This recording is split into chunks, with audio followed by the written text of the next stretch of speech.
ভাই কি কাজ করছেন? এই লাইলা পেঁয়াজ তুলি ভাই, ঢ্যামনা পেঁয়াজ বলা হয়, লাইলা বলা হয়। ঢ্যামনা পেঁয়াজ, লাইলা পেঁয়াজ বলা হয়? হ্যাঁ। এটা কি জাতের পেঁয়াজ ভাই? এটা রানি ওয়ান। রানি ওয়ান? হ্যাঁ। আর ফলন কেমন আসে? এটা ফলন এখন বর্তমান যে অবস্থা দেখা যায় 100-120 মন, 100 মন হারে হবে। এটা কতখানি মাটিতে 120 মন 100 মন হবে? 1 বিঘাতে। 1 বিঘাতে? হ্যাঁ। তো এটার খরচ কেমন আসে ভাই? খরচ এটা আপনার নিজের বাড়ি থেকে বীজ লাগালে খরচ অল্প হবে।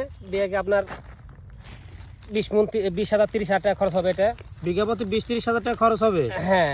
আর যদি পেঁয়াজ যদি ভালো হয় তাহলে 120 মন থেকে 30 মন হারে হবে না? হবে। তাহলে এটা লাভজনক ব্যবসা? হ্যাঁ, লাভজনক। তো এটা কি আমাদের রাজশাহী অঞ্চলে হয় না আর অঞ্চলে হয় এই ঢেমনা পেঁয়াজ? বাংলাদেশের অনেক অঞ্চলে হয়, পাবনা হয়, ফরিদপুর হয়, রাজশাহীতে হয়। মানে সব জায়গাতেই হয় না, সব জায়গাতে হঠাৎ বাংলাদেশের 3-4টে জেলাতে হয়তো হয় থাকে বেশিরভাগ। ও, তো আমাদের রাজশাহী অঞ্চলের সর্বোচ্চ বেশি হয় নাকি? রাজশাহী জেলা সর্বোচ্চ বেশি হয়। তো আমাদের রাজশাহী জেলায় এই যে পেঁয়াজগুলো যে তৈরি করে, তো এগুলো সব কোথায় বিক্রি হয় ভাই? এটা আমাদের তাহাপুর হাটে বিক্রি হয়, তাহাপুর থেকে ঢাকা চলে যায়। ও, মানে গোটা বাংলাদেশে যায় না? হ্যাঁ। আর আমাদের তাহিরপুর পেঁয়াজের নামও আছে একটা। হ্যাঁ, তাহাপুরি পেঁয়াজের নাম আছে, বাংলাদেশের সুনামের ধন্য পেঁয়াজ তাহাপুরি পেঁয়াজ। হ্যাঁ। তাহাপুরে পেঁয়াজ সারা বাংলাদেশে বিখ্যাত একজন সুস্বাদু পেঁয়াজ, তাহাপুরে পেঁয়াজ। তো আমাদের পেঁয়াজের সুস্বাদু না? হ্যাঁ, সারা বাংলাদেশে একই সুনামধন্য পেঁয়াজ এগুলা, তাহাপুরে পেঁয়াজ। যা ঢাকাতে দামও বেশি পাওয়া যায় তাহাপুরে পেঁয়াজের, স্বাদের পেঁয়াজ তাহাপুরে পেঁয়াজ। তো আজকে কতখানি মাটিতে আপনারা পেঁয়াজ তুলবেন? আজকে অল্প তোলা হয়ে গেছে, তো ওই সামান্য আছে তুলতে।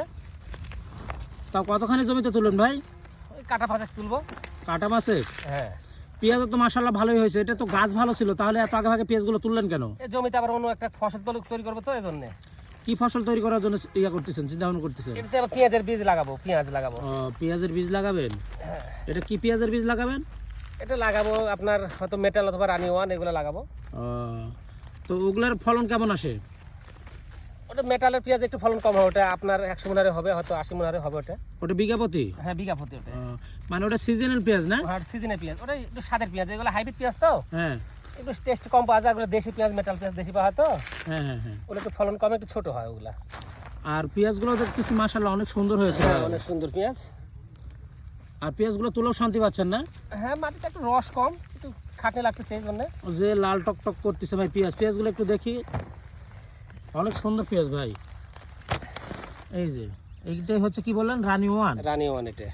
এটা কোন দেশি পেঁয়াজ, আমাদের বাংলাদেশি পেঁয়াজ না বাহিরের পেঁয়াজ? এর দেশ বীজগুলো সর্বপ্রথম বাইরে থেকে আসছে এগুলো। বাহির থেকে আসছে না? হ্যাঁ। তারপরে আপনার হচ্ছে যে আমাদের বাংলাদেশে এগুলো নতুন করে রোপণ করা হচ্ছে। হ্যাঁ, রোপণ করে তৈরি করা হয়েছে। হ্যাঁ। বিদেশ থেকে আসে, আসার পরে এটা আপনার বাংলাদেশে আসার পরে এটা মাটির সাথে অ্যাডজাস্ট হতে কিছু সময় লাগছে। তারপরে এখন বাংলাদেশের মাটির সাথে অ্যাডজাস্ট হয়ে গেছে। এখন আর কোনো সমস্যা হয় না? না, এখন আবার সমস্যা হয় না, এখন আবহাওয়ার সাথে অ্যাডজাস্ট হয়ে গেছে। তো ধন্যবাদ ভাই আপনাকে। ধন্যবাদ আপনাকেও।